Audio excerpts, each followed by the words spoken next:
Alhamdulillah. Слава на Аллах Азza wa Jalla.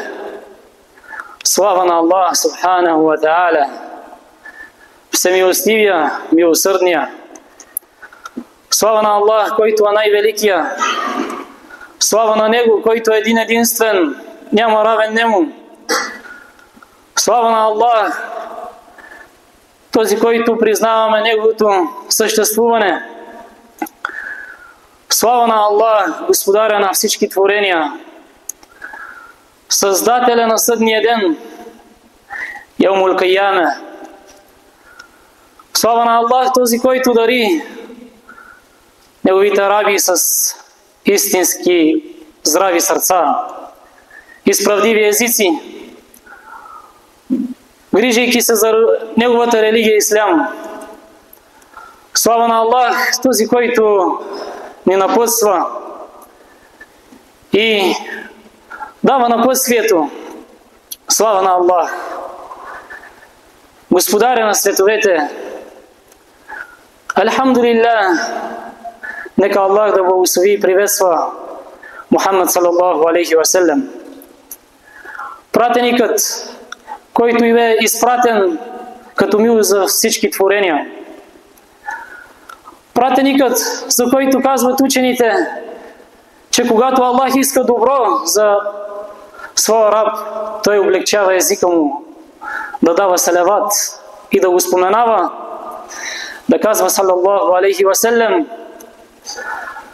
Нека Аллах да го благослови и приветства както Него, така и Неговото семейство, Неговите сподвижници и всички последователи до съдния ден. Уважаеми мюсюлмани, днес ще се спреме върху две качества, които постоянно генерират в нашето сърце и нашия език. Две качества, които ние всъщност не зависи и същността на вярата. Истинската вяра, какво всъщност означава тя? Днес ако попитаме хората, всеки ще каже, че има пълноценна вяра. Всеки ще каже, че е праведен, че е честен и вярва. Но да, наистина е така. Ако погледнем състоянието и положението на хората, всеки ще потвърди обикновенно, че вярва в наличието на Аллах. Че вярва в това, че Аллах съществува.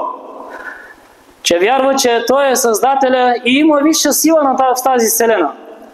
Милиони хора ще го потвърдят това нещо. Но в същото време виждаме, че има хора, които нарочно правят зли деяния. Нарочно прегрешават и престъпват границите на Аллах. Въпреки че признават величието на Аллах, съществуването на Аллах, но извършват прегрешения, нечестивости. И това може ли всъщност, скъпи брати и сестри мюсюлмани, ние да наречем днес същността вяра, истинска пълна вяра, усъвършенна вяра? Да, всеки вярва в нещо. Всеки ще каже, че вярата му е пълна. Но според мен днешната вяра можем да я оприличиме като фалшивите пари. Когато видим тази фалшива пара, тя изглежда истинска, но нейната същност, нейната реалност, тя е фалшива, тя няма стойност. Тя не е ценна. Защо? Защото е фалшива. Вярата е същото нещо. Днес ние можем да твърдим, че вярваме и да признаваме, че Аллах съществува. Но стойността в това нещо в нас къде е? Колко от нас имат грижата за тази вяра? Колко от нас ги боли истински за тази вяра? За да имаме истинска вяра, скъпи братя и сестри мюсюлмани, всъщност, ако си спомняте, преди ние говорихме предишните хутбета, че за да има пълна вяра, човек трябва да работи върху усъвършенстването на своя морал, своят характер, своето поведение, че до такава степен пратеника алейхи салату вассалам е казал, че когато ти имаш този велик нрав, този характер, ти ще бъдеш на нивото на човек, който кланя нощен намаз и човек, който говее допълнително. Значи средството, за да имаме пълна вяра, е характера, усъвършения характер. Значи, за да имаме усъвършен характер, ние трябва да погледнем примера пратеника алейхи салату вассалам. Но не само това. За да имаме истинска вяра, да имаме пълна вяра, скъпи братя, не само да разглеждаме примера на пратеника алейхи салату вассалам и да ги слушаме, защото ние много хадиси сме чули вече. Ние много аяти сме чули вече. Но според мен лично, уважаеми мюсюлмани, основата, за да има човек истинска вяра, се крие върху задълбоченото мислене или разглеждане или познаване на тези аяти, на тези хадиси. Защото много се говори за исляма. Много лекции се правят за исляма. Много хутбета се изнасят за исляма. Но когато това нещо не генерира в нашите сърца, в нашите езици, в нашето поведение, ние не сме разбрали целта на това наше присъствие, целта на тази вяра. Защото ако нямаме задълбочено познаване в тези свещени текстове, в това свещено писание, ние не можем да разберем, че това откровение истинско от Аллах Азза ва Джалля. Че Той води към правия път, не можем. Че Той иска изцяло да ни покаже как да живее мюсюлманина в спокойствие, в улеснение и да покаже същността на тази съвършена религия. Затова, скъпи братя, ние чуваме много аяти, много хадиси. Много често казваме, пратеника каза така, предава се така, Аллах каза така. Нормативности много, но религията не се основава само върху норми, повелено и забранено. Религията има и контекстуална форма за начин на живот. Тоест, ние знаем, че трябва да извършваме намаз и сме тук, за да кланяме. Изпълнили сме всички средства. Стопирали сме нашепването на шейтана, възнамерили сме и сме дошли в дома на Аллах. Другото средство, взели сме абдест и сме се насочили към дома на Аллах. Но обаче, целта каква е? Която нормата Аллах ни повелява да кланяме намаз. Алхамдулилlah, щом сме извършили средствата, ние ще кланяме, иншаллах. Но оттам насетне, целта все още, мисля, че не сме разбрали от тези норми, от тези повели. Защото, съгласете се с мен, скъпи братя и сестри мюсюлмани, Аллах Азза ва Джалля казва в Корана: „Инна ас-салат танха анил фахшаи вал мункар“. Наистина намаза премахва покварата и порицаното. Целта на намаза да премахне от тебе всичко покварено и порицано. Аллахи, скъпи братя, ние си затваряме очите, дори когато виждаме скверности по площада, по улицата и където и да е било. Ние сме склонни да толерираме поквара и порицано, но не и да премахнеме. Ние сме склонни да си затвориме очите, но не и да кажем: „Ей, братко, това е харам. Това нищо няма да доведе в живота ти, освен нещастие. Този концерт на шейтаните, който правиш по площада, по улиците, колата, какво ще ти помогне? Каква файда има? Каква полза ще ти даде, освен загуба?“ И ние, като мюсюлмани, изпълняваме нормата, заповедта на Аллах, кланяме намаз, но целта е, скъпи братя, да премахне покварата в нас, да премахне скверността в нас. И ако може ние порицаното да не го толерираме. Затова нормативността е едно да изпълняваме религията, но целта, когато сме загубили поведението в този намаз, когато сме го загубили и всички останали норми и заповеди, какъв е смисъла? Каква е ползата от всичко това нещо? Нали Аллах Азza ва Джалля ни е изпратил с тази цел. Именно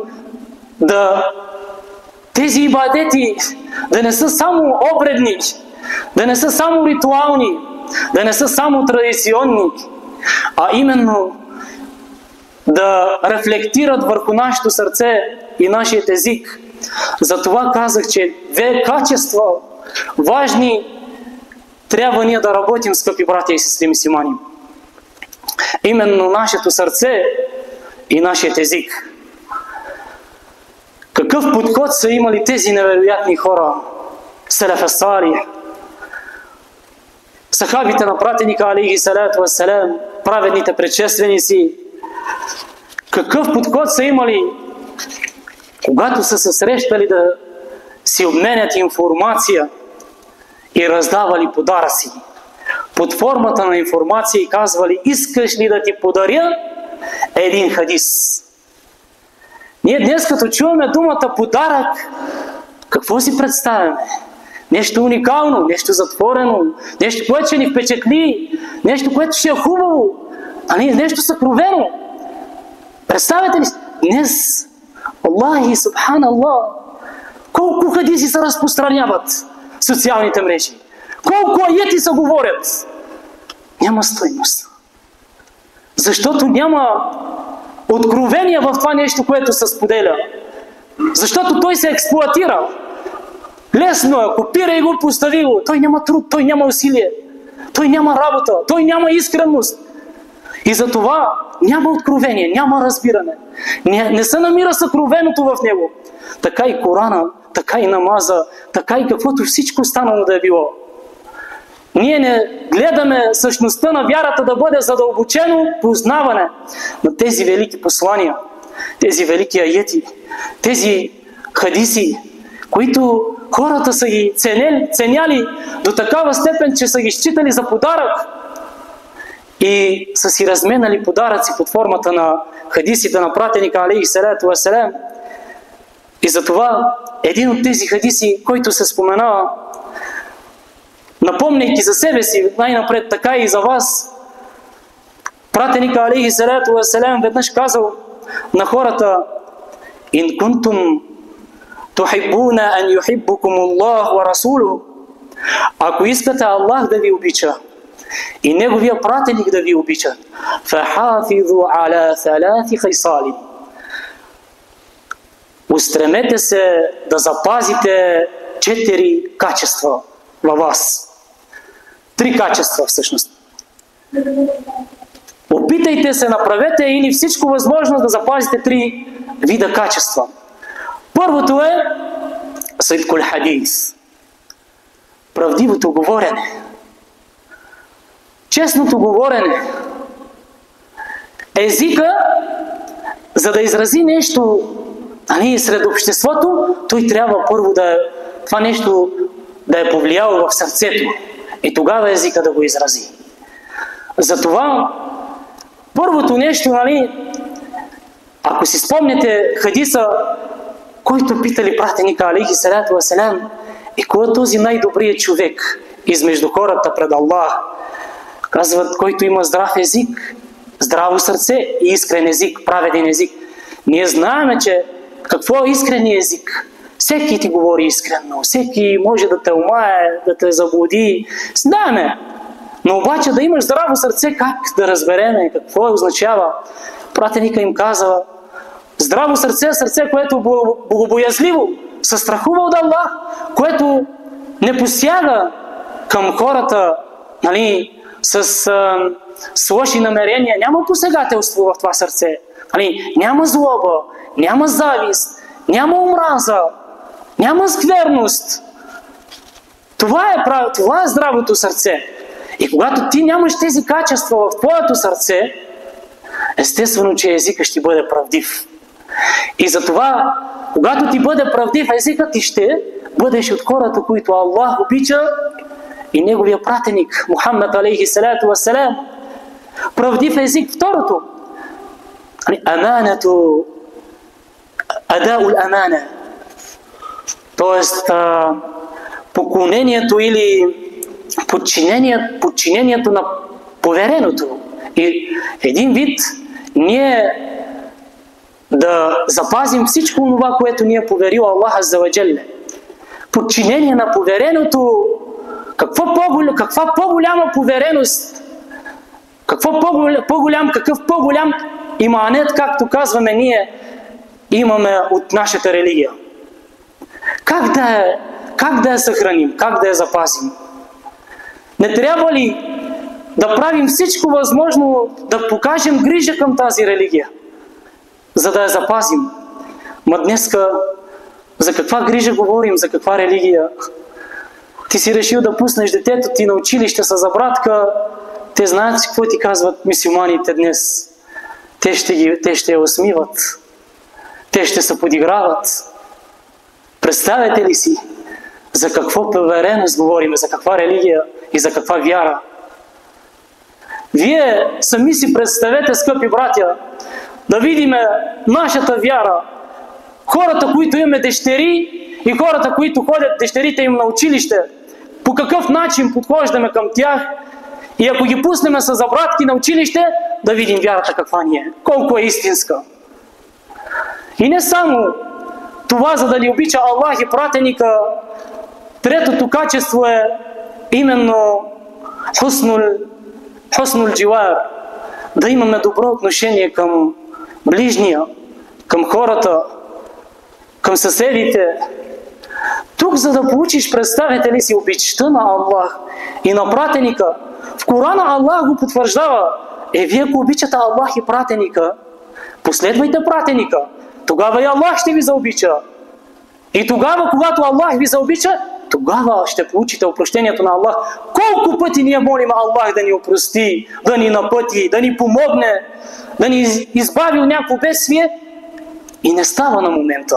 Аллах иска да види колко си искрен. Но ти, когато не си получил обичта на Аллах, обичта на пратеника, не го следваш, как Аллах да ти опрости? Защото точно това гласи аята в Корана. Ин кунтум тухиббуна Аллах, фаттаби'уни юхбибкум Аллах ва ягфир лакум зунубакум. И когато следвате пратеника, тогава Аллах ще ви заобича и тогава Аллах ще ви опрости. Затова, скъпи братя и сестри мюсюлмани, ние, когато искаме да имаме здрави сърца и правдиви езици, нека най-напред да промениме начина на мислене. Защото Аллах субханаху ва та'аля в Корана споменава точно тези хора с тези качества, възхвалява ги в Корана и казва следното за тях. Бисмиллахир рахманир рахим. وَالَّذِينَ جَاءُوا مِنْ بَعْدِهِمْ يَقُولُونَ رَبَّنَا اغْفِرْ لَنَا وَلِإِخْوَانِنَا. И тези хора, които дойдоха след тях, мин ба'дихим, казват: Раббана гфир лана ва ли ихванина. Господарю наш, опрости на нас и опрости на нашите братя. На тези братя, на тези хора, аллазина сабакуна бил иман, които ни изпревариха в вярата. وَلَا تَجْعَلْ فِي قُلُوبِنَا غِلًّا, и не сторвай в сърцата ни злоба или омраза, не влагай в сърцата ни омраза към тези, които са повярвали. Наистина, Господарю, иннака рауфур рахим, наистина ти си състрадателен, милосърден. Погледнете, хората най-напред молят Аллах да им прости. Когато ти имаш праведно сърце и искрен език, чисто сърце, няма как да не молиш Аллах да ти опрости, когато си прегрешил. Ти трябва автоматически да се покаеш, знаеш, че си слаб, знаеш, че грешиш, покай се. Но и не само това, моли Аллах да опрости на хората, които са повярвали, на твоите братя, на твоите сестри. Нека сега да погледнем реалността. Колко седянки има по улиците, в селата. Мъже, жени, колко? Колко от тях, си представете, говорят за това Аллах да им прости това, което говорят, и да прости на хората, нали, техните братя и сестри, и на тези, които са повярвали, са ги изпреварили във вярата. Какво може да се говори? Какво може да си подаряват? И не само това, скъпи братя. Първото нещо е, че те искат от Аллах с речта си да им прости и молят Аллах да прости и на вярващите, да опрости и на другите и останалите хора. Но обаче казват: "Вала тадж'ал фи кулубина гилла", и не сторвай в сърцата ни омраза и завист. Второто нещо. Не сторвай в сърцата ни омраза и завист. Когато съществуват такива качества в сърцата и нашите речи, наистина човек постоянно ще бъде неудовлетворен, постоянно ще мърмори, постоянно ще негодува, постоянно ще търси вина във всичко останало, но няма да види своето състояние. Затова, скъпи братя, първото нещо казахме салямето садри, второто салямето лисан, здравото сърце и здравия праведен език. Ибн Айяс, праведните предшественици Салафа Салих, смятали точно такъв тип хора за най-достойните, хора, които са били най-добри, които са притежавали здрави сърца и искрени праведни езици. Ибн Айяс, Ибн Ал-Курра, рахимахуллах, един от тези праведни предшественици, казва следното: "Кана афдалухум индахум асламухум судура ва акаллухум гайба." Праведните предшественици смятаха за най-добрия този, който има здраво сърце и най-малко злословие. Най-малко има злословие в него.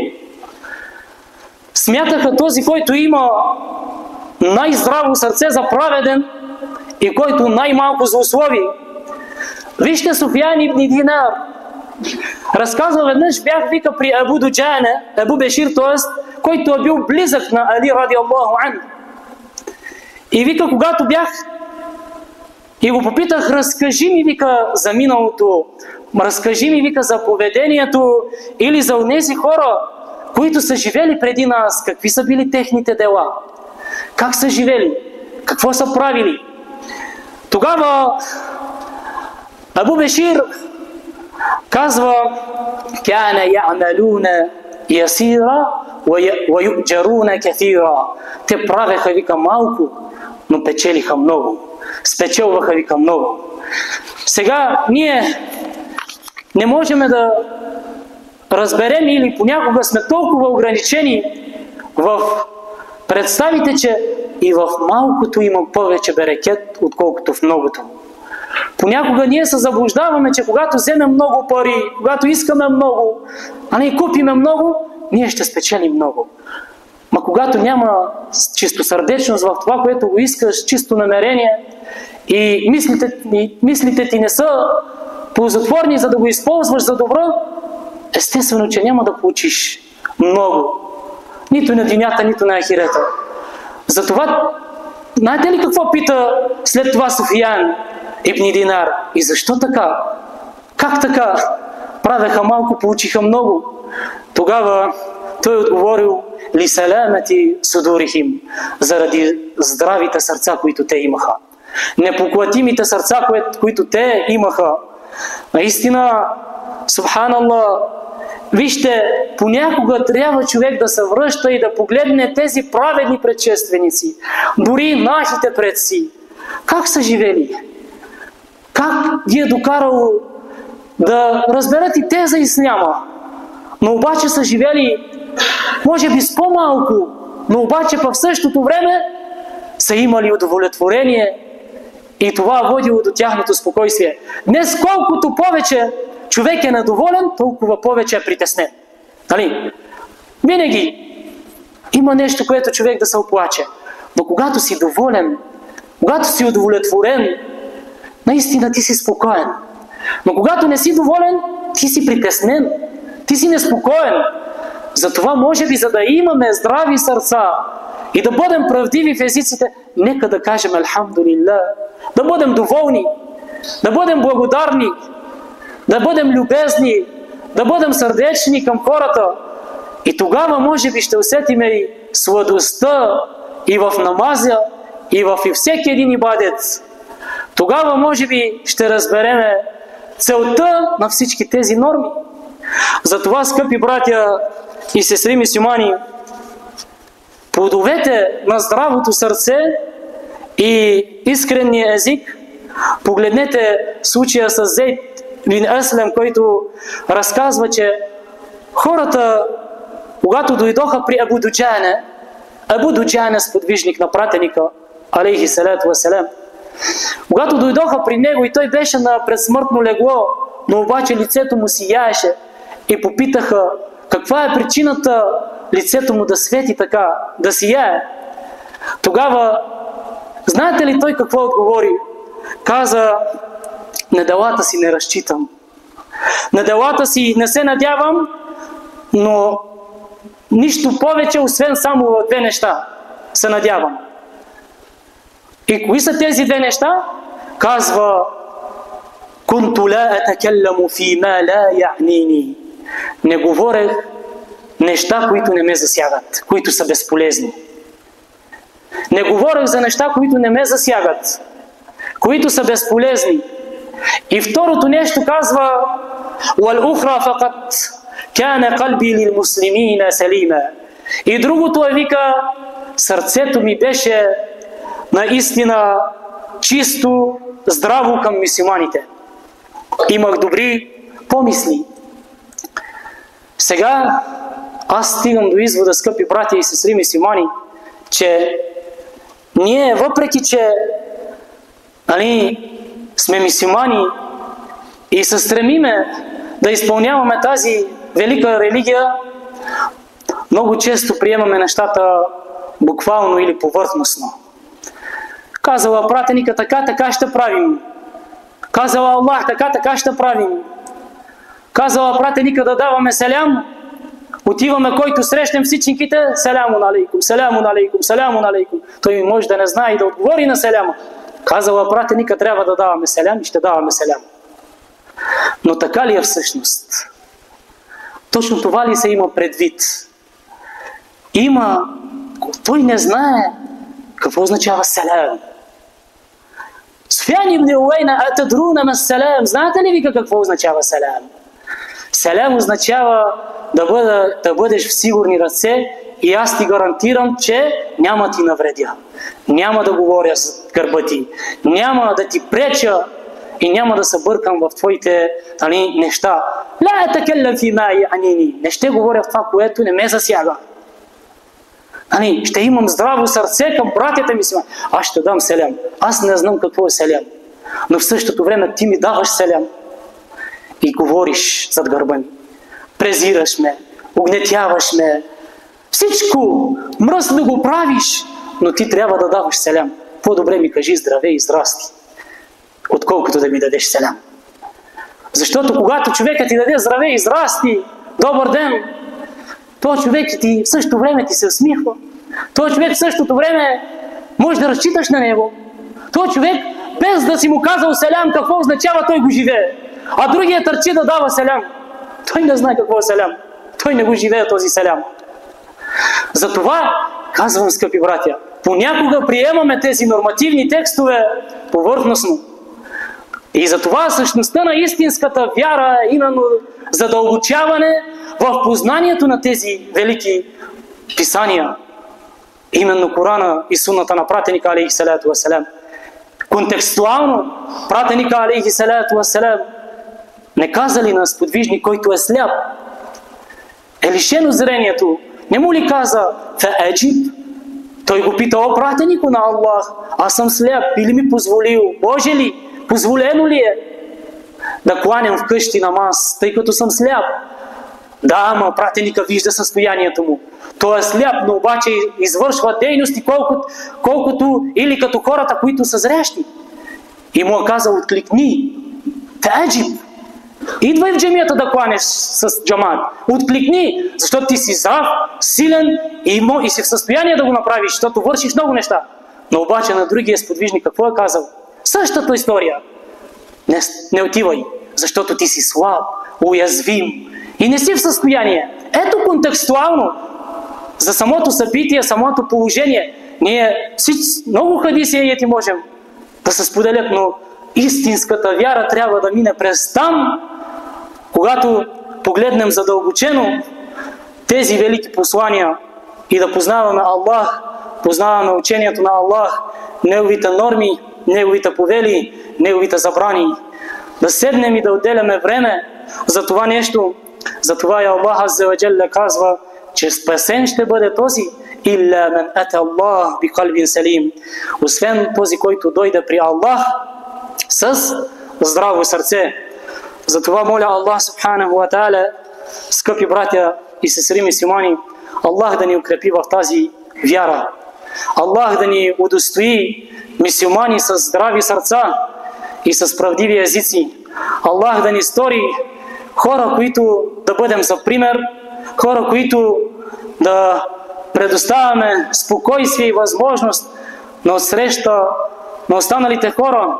Аллах да ни дари с истински иман, който да се грижим за него и да оценяваме този велик иманет, религията на Аллах, исляма, и моля на Аллах да ни дари с смирени сърца, правдиви езици и покорни души към Аллах Субханаху ва Та'аля. بارك الله فيكم. أقول قولي هذا أستغفر الله لي ولكم فاستغفروه إنه هو الغفور الرحيم.